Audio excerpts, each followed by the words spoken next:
سوق هجدبين وقرنتي موقعكن لا يسار سيشر كريسي سايبدن وقارو هذا ما سنتان وحنينها يا مانتا موقع عجيب سؤال عجيب waxay ku saysaa gabdhaha ayay ku saysaa su'aashan ragga hadaatiin iska fahan soo dhawaada su'aashan waxay idin leedahay waxay idin weydiinayso farta faarax oo loo yaqaano tiktok ay ku magac dheertahay farta faarax su'aal muhiim ah waa gabdhaha ayay ku saysaa su'aashan waxaan ka codsanayaa inaad si deganaan maskaxdaada aad uga jawaabtid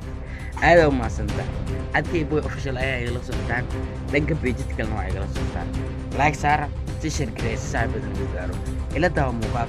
موقعكان إلا دميسو تشير كريس سايبدن وغارو وموقع مهمة وموقع عجيبة إلا داو gabaray hadii lagu dhaho inta noloshaada ka dhiman Soomanaaw ama hadii kala midkaaga naag kala kula arooso midkee dooran leed anigu iska Soomanaan lahayn wallahi bilaad naag ma amili karin